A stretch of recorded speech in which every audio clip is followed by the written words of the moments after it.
Good morning, my name is Phillip Johnson and I'm head of the Winchester Cathedral Scribes.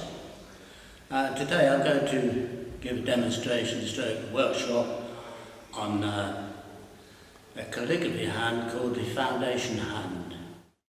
This workshop is all part of the Heritage Weekend festivities, and usually we do an open workshop, but due to the COVID restrictions, we're having to do a virtual workshop, as I'm now going to demonstrate today. Today's foundation hand was a hand developed by Edward Johnson. Edward Johnson was part of the William Morris movement back in the early 1900s, and William Morris started studying manuscripts, but it fell by the wayside. And when Edward Johnson joined William Morris, and he studied old manuscripts, and his desire was to reinvent calligraphy to modern day standards. And to this end, he drew on, his inspiration came from an 8th century hand called the Carolingian hand, which was developed in Tours in France in the days of Emperor Charlemagne. And Charlemagne had a scriptorium set up in Tours, France, and invited a monk from York Minster, a monk who was head of the library at York Minster, a monk called Alcuin of York. And he joined the scriptorium at Tours, and it was him with his team that developed what was then called the Carolingian hand. And this Edward Johnson studied, and this together with the Winchester hand in the 11th, 12th century, he then formed the foundation hand. Today the calligrapher has many different types of pens or quills or reeds that he can work with. And these are some of those pens. What I'm going to demonstrate with today is with a pilot pen. This pen is a Japanese pen. It's essentially two pieces of metal put together, and it has a reservoir inside, or a cartridge, I should say, for the ink. If one wanted to practice at home and you didn't have a pen to hand, you could always use two pencils tied together. I'd use masking tape here, or you could use elastic bands. That acts equally as good, or demonstrates the ability of how to write the foundation hand or any other calligraphy hand. So, before we start, just point out that there's a couple of rules, basic rules for calligraphy. One is your pen angle. 2 is the weight of the letter, which I'll show in a moment. 3 is the shape. 4 is the direction on how you build up your letters with various strokes, and I'll show you that. So number 1 is angle. The foundation hand, 45 degrees, which is 45 degrees thus. And that is your pen angle. It's held at that angle at all times.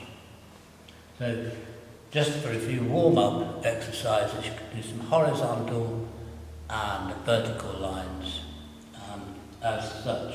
Keeping your pen at 45 degrees, off you go.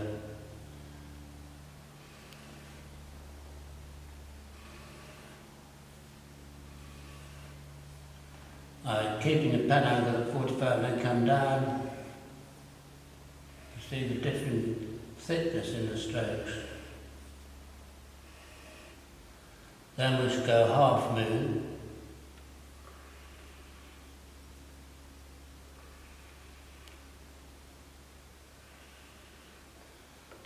Then we go the opposite direction.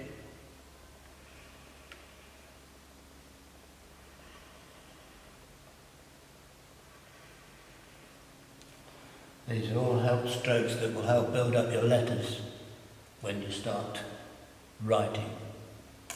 Let's do a couple of wavies.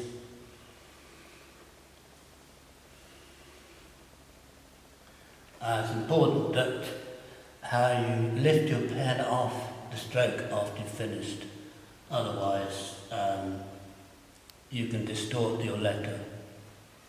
So what I normally say is if it's like taking off and landing in an aeroplane.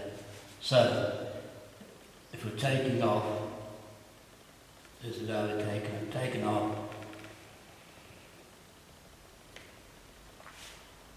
Now if you do it too flicky like that, you get too sharp an edge. Or you're too angular. So you're nice and gently, hold the pen fairly loose, but not too loose. Just so you feel yourself comfortable with it. But a few little exercises as such, just for warm up, and then we'll start building some letters. The height and width of your letter depends on the number of pen nib widths you're using. So demonstrate this as such. I put my pen mark down here, and for this, 1, 2, 3, 4 nib widths for your body of your letter, and the ascenders would be 3 nib widths, and the descenders another 3. So, to start off with, for A, the letter A, we'll start off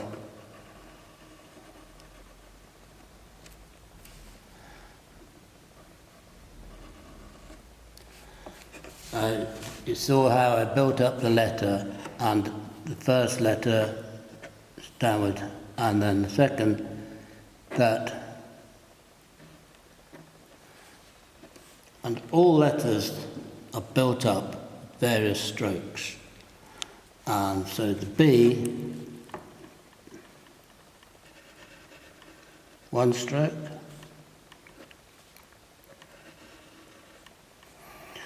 Now you can put a little bit of a serif on there if one wishes, or you go straight in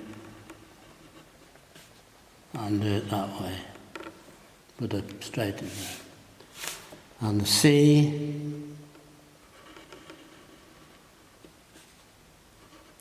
just pull that back a little bit. This hand is also referred to as the round hand, because it is a lot of it based on a circle. So you get the round, as I demonstrated in the practice, you get 2 moons, 1 not quite round, but you get the idea. And so you got the round there, the round there, C's. So it's also known, as I say, as the round hand. Now, you see the weight of that. If I was to use this pen and crush it into a small space like that, you wouldn't get the same. In fact, it could look all right, but you see the difference. It's not ideal for the size of the pen. The other size pen which I have, which is 3.8 millimetre, this one's 6 millimetre nib. This is the correct one to use. As you can see here, I've already laid it out, the pen widths. So we have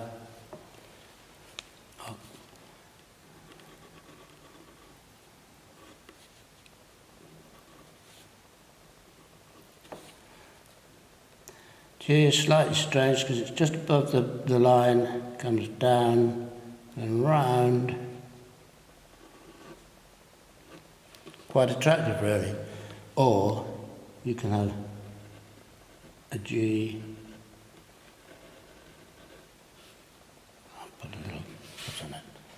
Now you can see the weight, as I say, it's correct. If I use a small pen up here, you'll see how gangly it is. So to some people it might look okay, but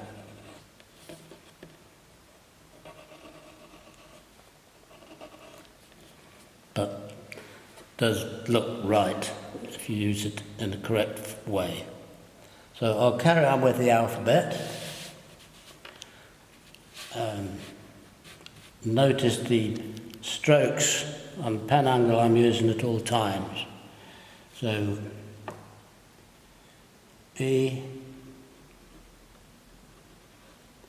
done the F, G, H,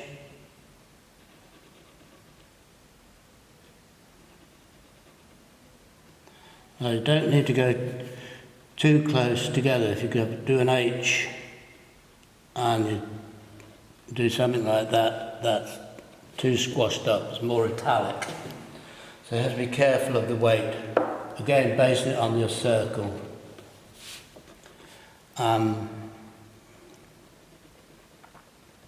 I,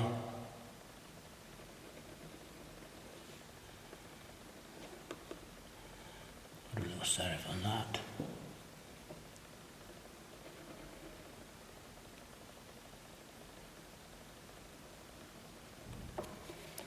Incidentally, the capital letters for this alphabet are actually based on the Roman alphabet. So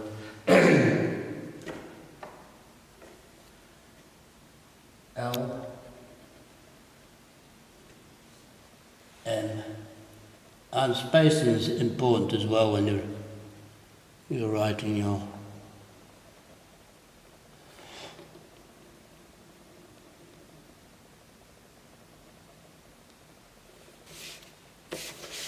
I'll carry on without lines this time.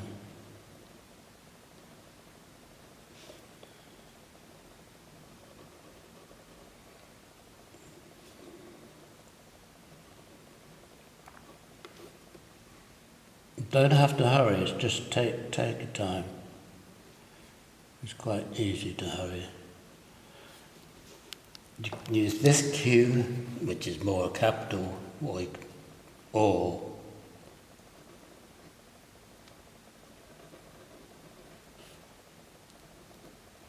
that Q.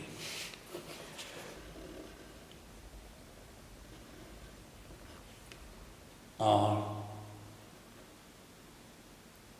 Can I have an R arched over like that, or an arch like that. S, a lot of my students find S is difficult to use, but it comes good with practice. S, 1, 2, 3. Slightly bigger, but I'm just demonstrating on S. T, quite a big foot on it. I sometimes pull the pen down and give it a little hook on it, bit of character.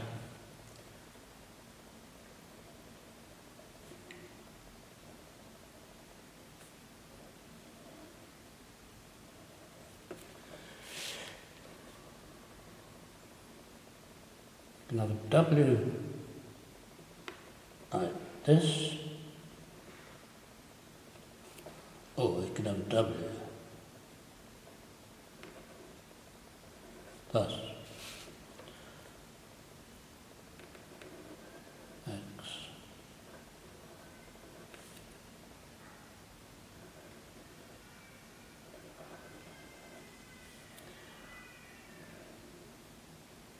Z, the little flourish.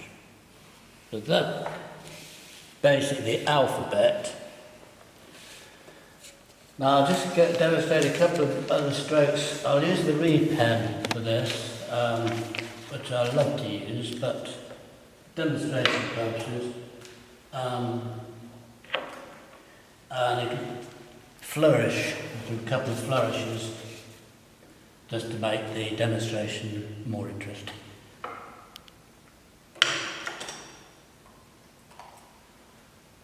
So we'll do a W for Winchester.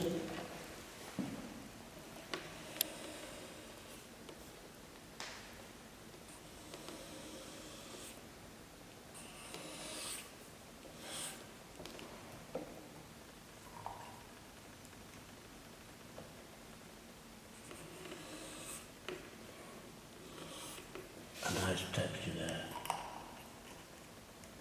And sometimes when you come to the end of a line and you find you've got a little bit of space to use up, you can always extend a letter, and depending on what letter it is. If it's an R, in particular if an R, you can extend the R thus. And if it's a blank space, that's where your line comes to an end. You're filling it up with that extended R. Or you can do an E, rather nice E.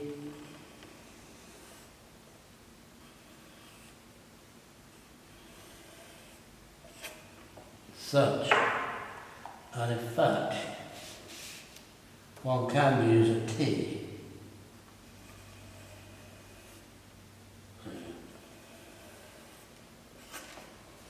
So that will give you, will fill your blank spaces up and complete your line for you.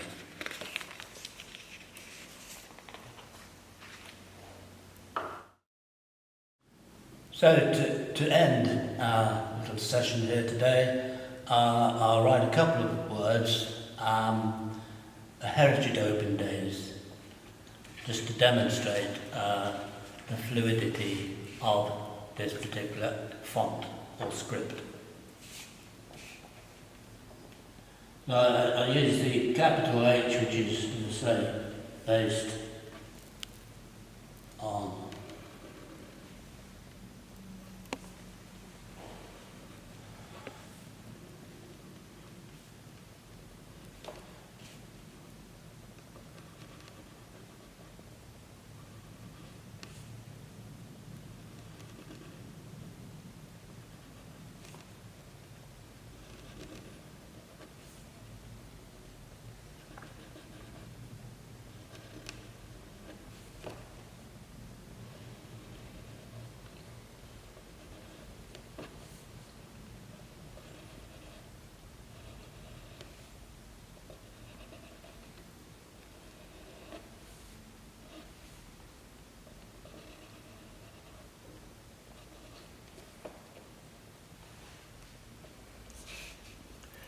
Incidentally, I haven't any lines drawn up. I quite like doing script without lines, unless it's absolutely formal.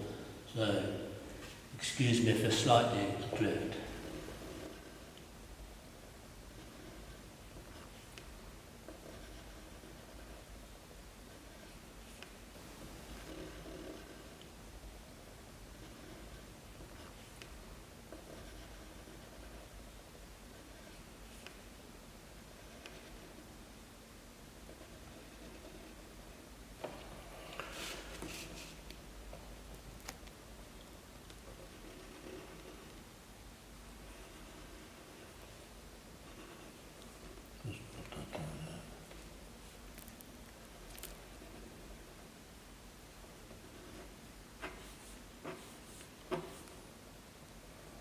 A different way here.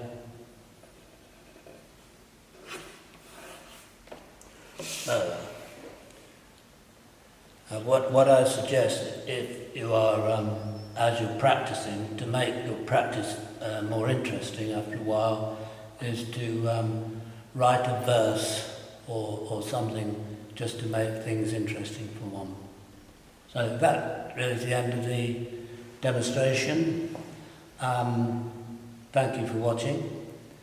I'd just like to mention that the scribes do have 2 workshops every year, one in the spring, one in the autumn, and if you're interested in coming along, which would be more than welcome, please look out for details on the Cathedral box office site. Thanks very much.